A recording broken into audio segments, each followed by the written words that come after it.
All right, welcome to another edition of the Rundown Pack Show. Today, going to be breaking down what happened this past Sunday. Obviously, today is the trade deadline, but I'm going to wait till everything subsides, all the trades are made, and then I'll break down some of the good trades that happened later this week. But first, I want to talk about the Kansas City and Bills game. The Bills won 28-21, and last week I called out a lot of teams and like players who had a lot of pressure on them, and all of them rose up to the challenge. And the first team I called out was basically the Buffalo Bills. They absolutely showed up.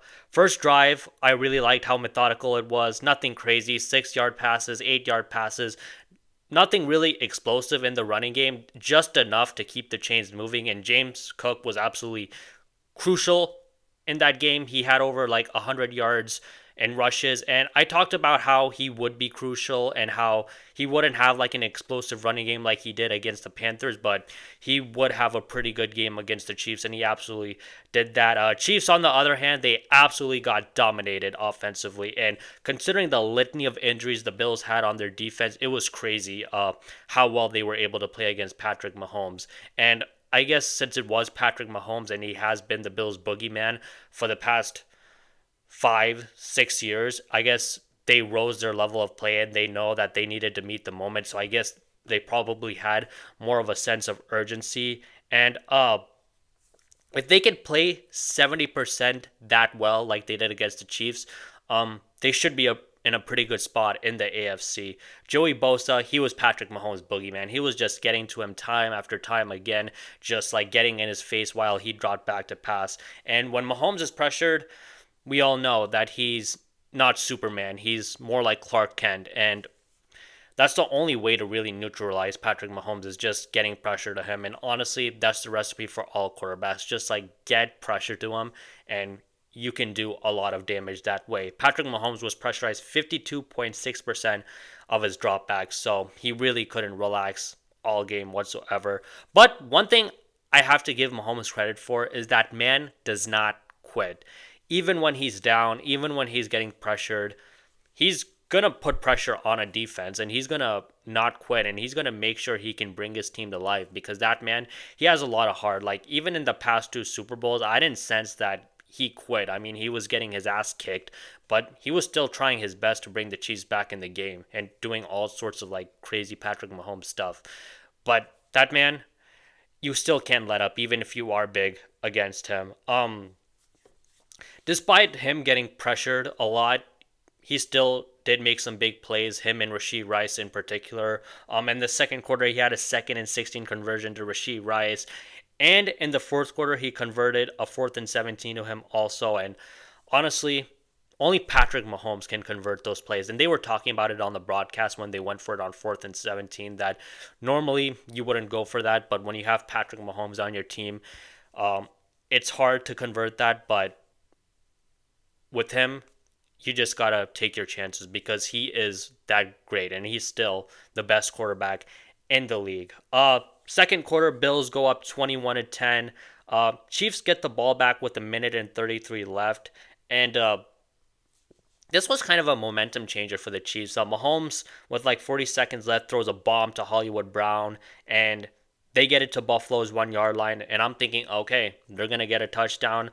They're gonna be down 21-17. They get the ball back, and they can either be like down one or up three, and they couldn't do anything in that range. They gave it to Kareem Hunt. He didn't do anything, and them missing Pacheco was absolutely big. I don't know if he would have had a big rushing game whatsoever, but I don't know. Maybe in that 1 yard range, he could have gotten them a tutty, and that certainly would have changed the momentum of the game for sure. A couple pass plays go bad. It's 9 seconds left. They got no timeouts, and they decide to kick it.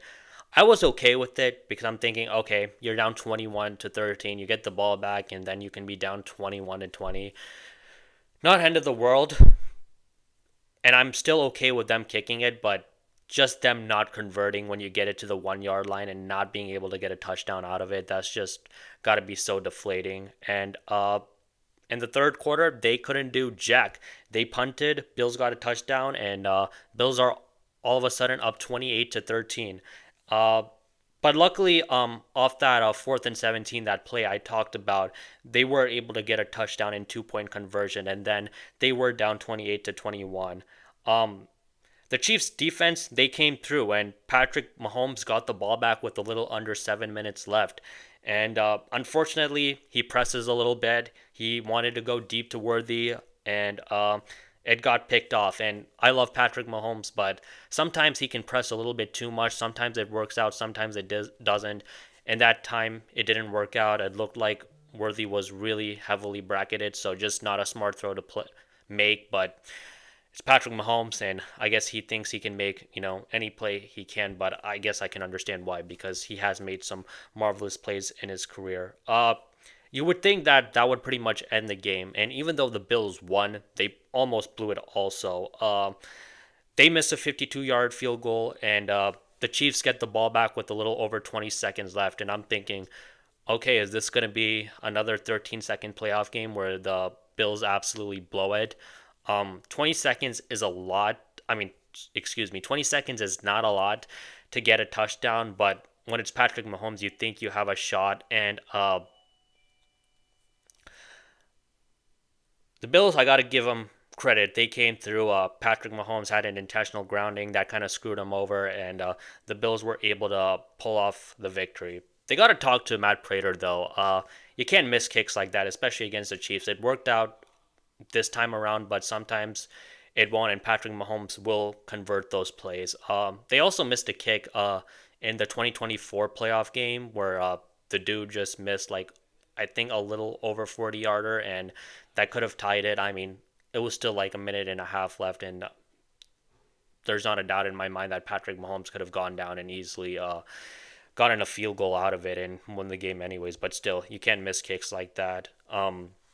But like I said before, got to give credit to the Bills. They did what they needed to do, and they kept their hopes alive to get home field advantage in the playoffs. And I've talked about how I do not trust the Bills to go in other stadiums and win playoff games. If they want any chance of making it to the Super Bowl, they have to have home field advantage. There's just no other way for them. Chiefs, on the other hand, they're 5-4. That certainly is not ideal whatsoever, especially when in their division, Denver is 7-2, and the Chargers are 6-3. And the Chargers missing Joe Alt, that's going to be huge. He's going to miss the rest of the season. That kind of sucks. And the Chargers, they're gonna face the loss of that for sure. And Justin Herbert is going to get more pressured. And when you can get pressure to Herbert like you can tall quarterbacks, it's trouble. So, yeah, but nonetheless, it's still going to be tough for the Chiefs to make the playoffs.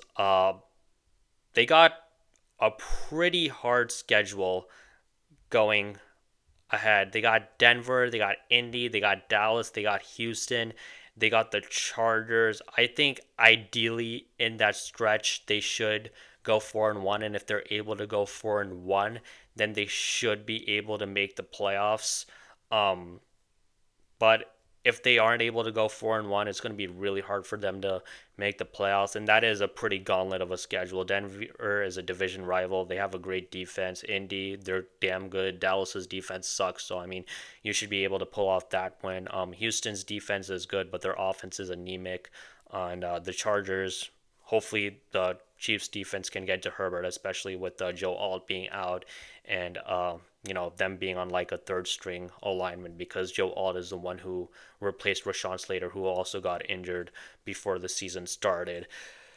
So it's going to be tough, but I'm still not ruling out the Chiefs until they're mathematically ruled out of the playoffs, like 0.0%.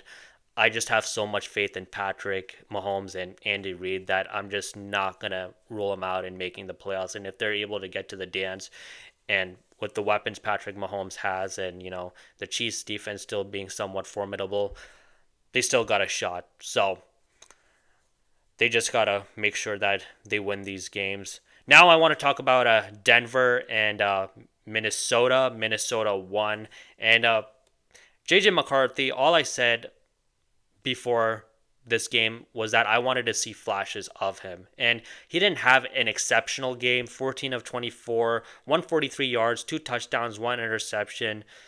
Nothing crazy, but I thought he showed a lot of good flashes. In the first drive, which was scripted, he had a lot of help, of course.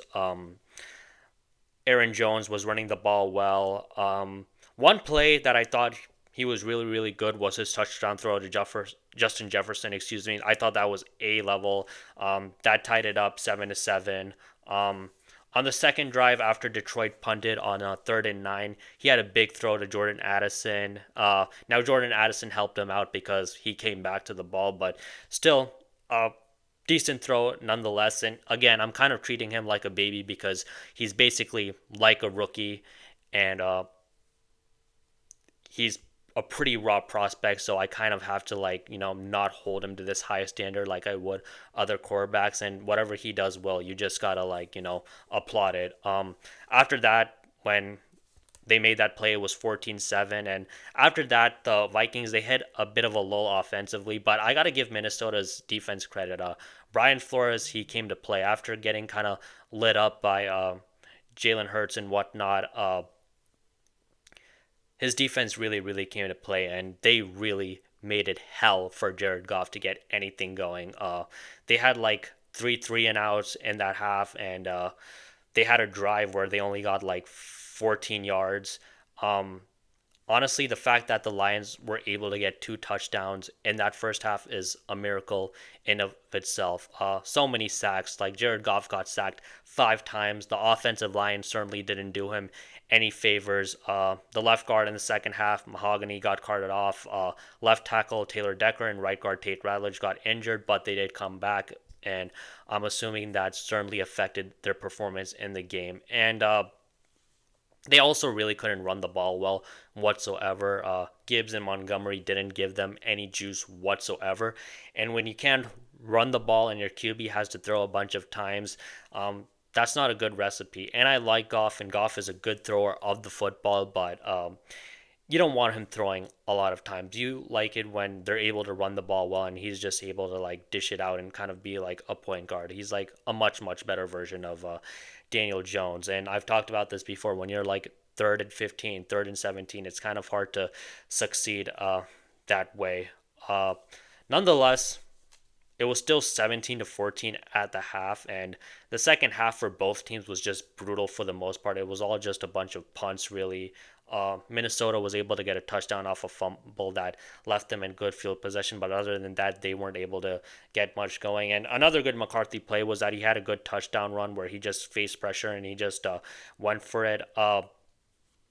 One thing Tom Brady was talking about with JJ McCarthy was that when it comes to throwing the ball, sometimes you don't need to throw it like 100 miles per hour. Sometimes you just need to leave it a little touch and just not throw it as fast for your receiver, because it's just hard for your receivers to catch these fast cannonballs. So he needs to learn to have a little touch and just have a little change up in his throwing motions, and hopefully he can learn that as he gets further in his career. But I want to talk about the end of the game, and that's where things really got interesting, because I think it showed the brilliance of Jared Goff, and I thought it also showed another good McCarthy play where he did kind of face a lot of pressure. Detroit, after getting a drive going, they had a bunch of penalties, and they had a big sack that undid it, and they had a 45-yard field goal, and it got blocked. Isaiah Rodgers, he got it to Detroit's 26-yard line. Minnesota gets a field goal out of it, so Minnesota is up 27-17 with 3.5 minutes left in the game, and I'm thinking, oh, it's pretty much over. Minnesota has won this game. But Detroit, kudos to them. They came back. Jared Goff, with about 2 minutes left in the game, he throws a bomb to Jameson Williams down the sideline for a touchdown, and it's 27-24 and a little under 2 minutes left in the game. And if you get a 3 and out, Detroit has a chance to get the ball back and potentially tie it up, or who knows, maybe even take the lead and just walk off. But JJ McCarthy, he came through. It's 3rd and 5. Crucial down for him, because if they get the first down, the game is over and they can just kneel it out. They ran the ball a couple of times prior to that, so basically this was a passing down, and he drops back and he throws a tight throw to Jalen Naylor, and if he doesn't get that, Detroit gets a shot, and that throw to Jalen Naylor wasn't really easy. He was kind of tightly covered, and it was definitely a pressure-packed situation, but he got it done, so kudos to him. Everyone in the world knew that he needed to throw that ball, and he threw it, and he was able to make a play, so credit to him, especially with him kind of being a rookie. And yeah, this was just a really impressive win for Minnesota, and the NFC North is just crazy. I'll talk more about that later in the show, but it's just tight as hell right now. And I hope that JJ McCarthy can get better and better. For Detroit, they're 5-3. Uh, I'm just gonna chalk this up as like a bad loss. Jared Goff faced a lot of pressure. They weren't able to get the running game going whatsoever. But I think Detroit, for the most part, should be fine, especially with all the other losses in the NFC North. But now I want to talk about Seattle and Washington. Seattle won 38-14. Nothing crazy to break down here. This was just an old-fashioned ass whooping. Washington really couldn't do jack against Seattle's defense, and I thought that Seattle's defense would do a good job of getting to Jayden Daniels and whatnot, and they would make it hard for him. But I thought Jayden Daniels would still make it hard for them because he's such a great quarterback, and I have a lot of belief and faith in him, and I still have a lot of belief and faith in him. But they kind of made Washington's offense look like a JV team. Seattle didn't punt once that first half, which is crazy. I mean, that doesn't happen very often. So the fact Seattle was able to do that and move up and down the field is crazy. And other than that first drive for Seattle, where it was kind of like a long drive and it took like 7-8 minutes, the rest of the drives it was just Darnold throwing bomb to JSN, Arroyo, Torrey Horton, and at one point he was 16 of 16. And when on those touchdown drives, it only took him like 4 to 7 plays for them to get into the end zone. So kudos to Darnold. It was 37 at the half, and it was basically over at that point, which brings me to my main point and like the biggest talking point of this game. What the hell was Dan Quinn thinking of leaving Jayden Daniels in the game in the fourth quarter when they were down big? I mean, they were down 38-7. He suffered a shoulder injury with 7 minutes and 39 seconds left, and it's pretty much organizational malpractice. Now, I like Dan Quinn, and I don't think he's like a malicious guy whatsoever, but I just don't understand why you would leave your quarterback out there when you're down so big. I mean, is it just a thing where like, we're going to go down swinging no matter how big down we are, no matter how much of a blowout it is, we just got to show that we're going to keep fighting? I mean, I don't get it, but it was still stupid because you're not coming back in that game. I don't understand having that mentality of just leaving your quarterback out, even if it is just to like, show heart or whatever, because there's not a 1% chance you're coming back in that game. And football is such a physical game, just why risk it when the game is not in reach whatsoever? And B, Jayden Daniels has been injury prone all season. I mean, he's had a knee sprain, he's had a hamstring thing, and why wouldn't you just use this as a chance to preserve him and just like, get ready for next week or whatever? But he didn't want to do that for some reason. And Dan Quinn did say yesterday that it was a mistake to leave Jayden Daniels in the game, but I don't know. At that point, it was too little, too late. And with Terry McLaurin being out, you would think they would want to preserve like their franchise quarterback, but I guess I don't know. They didn't think of it that way. Jayden Daniels is going to be out for a while. I don't see any point of bringing him back this season whatsoever, because this season is pretty much over for the commies. You can officially like kiss their playoff hopes goodbye. And I know the coaches are probably going to tell the players in the locker room that, oh, we still have a chance. We can still get into the dance. There's still like, 5-10% chance that like we can make it to the playoffs if we just win a bunch of games in a row. We got a shot. But let's be honest, deep down coaches know, deep down players know that there's not a chance on God's green earth that they're going to make the playoffs. I hope they don't do a thing where like, oh, Jayden Daniels is going to come back because we just need our franchise quarterback to play and it'll be good for the locker room whatsoever. But I just get the feeling that by the time Daniels does come back, they're probably going to be mathematically eliminated from the playoffs if he is able to come back this season. And I just think that you should preserve him. Tell him to get into the weight room. I don't know, build up his body so that he's not as injury prone, and just get ready for next season. Hopefully, try and get that offensive line right. Get more threats on the perimeter so that if a guy does go down with injury, it's not the end of the world. Like Tampa Bay, they loaded up on their wide receivers, and which is why when Evans goes out, when Godwin goes out, when even Igbuka goes out, they're still able to have an explosive offense. So that's something they're going to have to do with Jayden Daniels also. And I like the moves that they made in the offseason, but they're just going to have to get more help for him. And while he also has to like get his body right, they also got to help him to get upright. I like Cliff Kingsbury as an offensive coordinator. I wasn't the biggest fan of him as a head coach, but as an offensive coordinator, he absolutely knows what the hell he's doing. But he hasn't helped Jayden Daniels either when it's come to his health, because Daniels is in the shotgun like 80% of the time.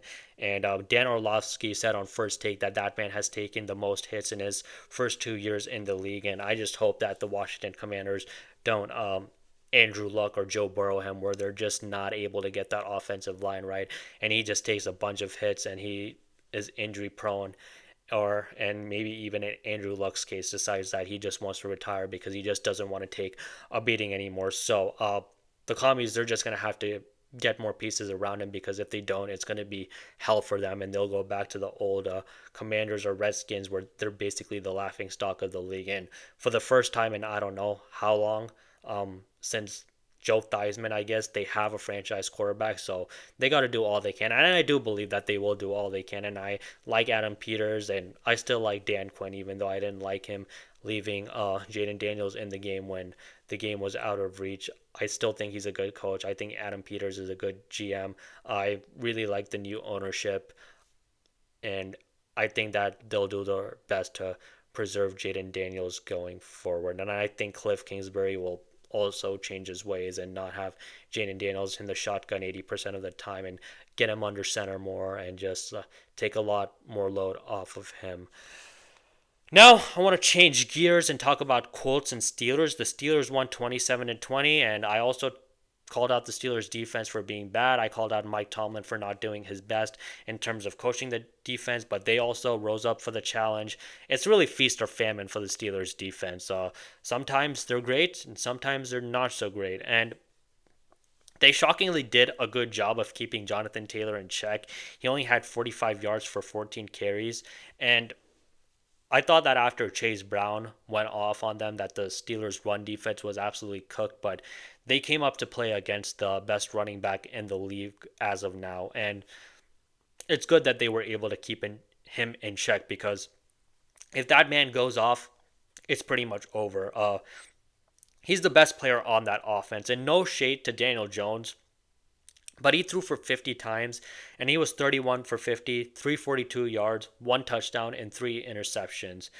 And that's going to be the formula if you want to beat this team.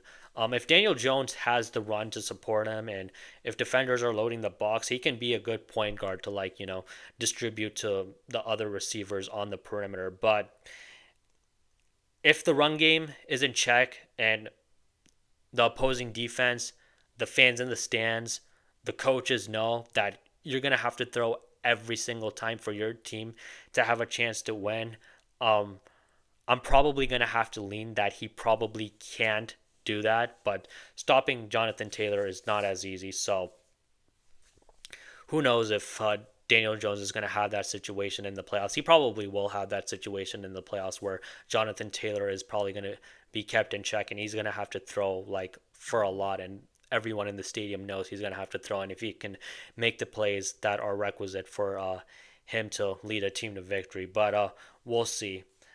I don't think the Colts are frauds in the regular season. I just chalk this up as being another loss, any given Sunday. They were facing the Steelers in Pittsburgh. Mike Tomlin, every regular season and particular games, he can pull a rabbit out of his hat. I've always given him credit for that. But nonetheless, I still think they're the team to beat in the regular season. I certainly think they're going to be a 1 or 2 seed. I certainly think they're going to win that division, even though Jacksonville isn't that far off behind from them. I just don't have a lot of faith in them, especially with the Travis Hunter going on. I know Travis Hunter hasn't exactly lit the world on fire, but he's still an integral part of that team. The Jags, they barely beat the Raiders because the Raiders in overtime decided to go for two, and I don't blame the Raiders going for two because as of now they're 2-5, and when you're 2-5, you have to take risks and be able to get every win you can, especially in the division they're in with the Chiefs, the Chargers, and the Broncos. And from a coaching perspective, you have to say to your team that we're going to do everything we can to get into the dance. So I get that. Now, if they were 5-2, I would say, yeah, just take the tie and just live to see another day. But that's just not the situation they're in. So it makes sense. The crazy thing about Pittsburgh is that they really didn't do all that well offensively. They couldn't run the ball well whatsoever. I think Jalen Warren had like 30 yards rushing. Didn't really have an explosive passing game whatsoever. But when Pittsburgh's defense is able to get 5 takeaways, that helps the offense put them in a good field position, and Aaron Rodgers is able to do what Aaron Rodgers does. So good for them. This was a true team win. I still don't have a lot of faith in Pittsburgh defensively. I still think, like I said before, it's feast or famine, and they're going to have some games where you're just scratching your head thinking, what the hell is wrong for them? And then they'll have games like this where they look amazing, and I still think it's going to be the same old story for the Pittsburgh Steelers. They're just going to be one and done in the playoffs. This was another game that surprised me, Panthers and Packers. The Panthers won 13-6, and just when the Packers pulled me back in and I start believing in them, they just pushed me right back out. I don't know what the heck that game was. I don't understand how in God's name you can lose to the Carolina Panthers. If you looked at the offensive stats for this game, I mean, for the most part, you would think that the Packers would win by at least like 7, 10 points, maybe even 2 scores. I mean, Bryce Young was 11 for 20, 102 yards, and an interception. Rico Dowdle, though, he ran the hell out of the ball. He was 25 carries for 130 yards. Jordan Love threw the ball pretty well, 26 of 37, 273 yards. He had an interception, and it should have been 2 interceptions because he just had a horrible throw on 4th and 8 where he just threw it to Mike Jackson in the back of the end zone, and Mike Jackson dropped it. But, you know, as my best friend says, if he could catch, he would be a receiver. So there is that, and plus Mike Jackson is a journeyman anyways. Josh Jacobs was nothing special, 17 carries for 87 yards. Green Bay, unfortunately, they just had a lot of self-inflicted mistakes. They missed a 43-yard field goal. They fumbled at a Carolina 16, so they definitely left some points on the board, but still, I don't think it should have just came to what it came to. Um, I don't understand how a quarterback can barely throw for 100 yards and win. It just doesn't make sense to me whatsoever. If it was like a 10-7 game, I'd understand, but it wasn't. And by the way, I was wrong. I think the Panthers won 16-13. But the Panthers were able to get it done in the red zone when it mattered the most, and the Packers simply weren't. The Panthers were 2 of 3 in the red zone, and the Packers were 1 of 5 from the red zone, and that's probably what propelled them forward. So kudos to them for executing situational football because the Packers simply weren't. And the Packers, I thought they would be better after winning that game a bit against Pittsburgh, and then maybe I thought like, okay, you lose against the Browns, whatever. Browns have a good defense. You tie with the Cowboys. Okay, the Cowboys have an explosive offense, even though that Green Bay defense should have been much better, especially since they brought Micah Parsons on board. Jordan Love, it looked like he could be an MVP dark horse, but that went away. Their defense hasn't been as dominant as I would like it to be. These next 4 games will determine how good they are. They got Philly, New York, Minnesota, Detroit. They got to go 3-1 if they're really that team and if they really are a Super Bowl contender. You certainly can't lose to New York. And I hate to whiffle waffle on this team, but they've really left me no choice at all, really, because every time you think that they can do something, they just have a dumb loss like this against the freaking Carolina Panthers. So I don't know what to say. And another team with like kind of a disappointing defense is the Cincinnati Bengals. The Bears won 47-42 on a last second Colston Loveland touchdown for 58 yards. And good God, this Cincinnati Bengals defense makes the Dallas Cowboys look like the Seattle Seahawks 2013 defense. They gave up 39 to the freaking Jets.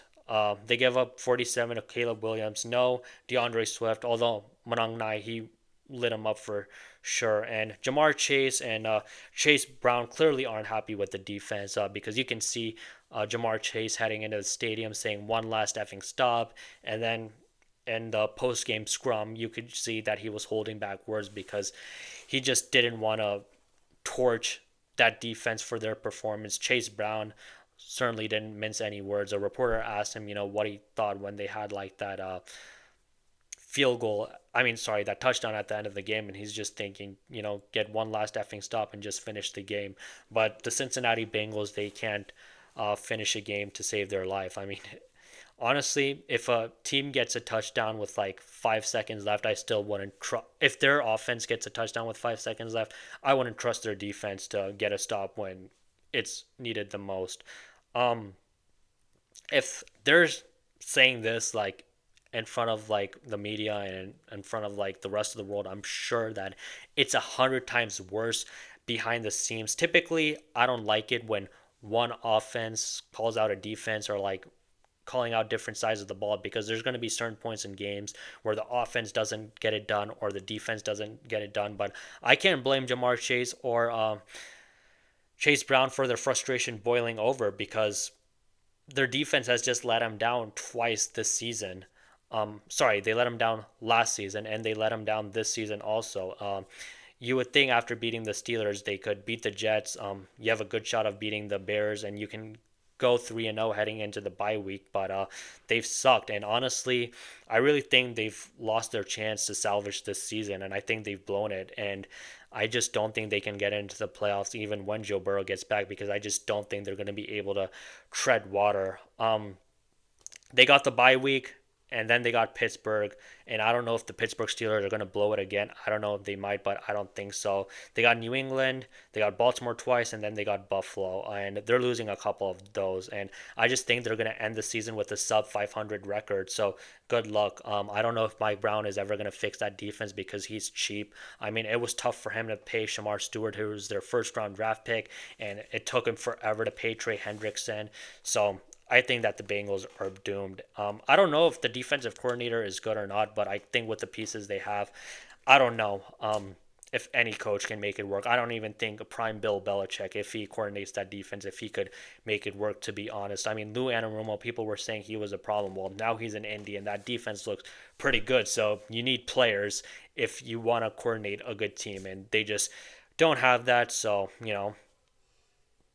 shame on the Bengals defense. They can't do jack. They gave up 39 to Justin Fields and 47 to Caleb Williams, who's kind of been up and down this season. But I got to give Caleb Williams credit. I said that he needed to play well against the Bengals defense, and he did what he needed to do. So kudos to him. Hopefully he can get better. But next season, I think that's going to be the test for them for sure because if, again, they miss the playoffs because their defense is god-awful, I don't know what Joe Burrow is going to do and if he's just going to stand to stay in Cincinnati and just stay on a mid-league team. I wonder if he just decides to Carson Palmer where he's like, I would rather retire than play for the Bengals again. So we'll see what happens with that. That's all I have for you guys. I will be back later in the week to break trade deadline stuff,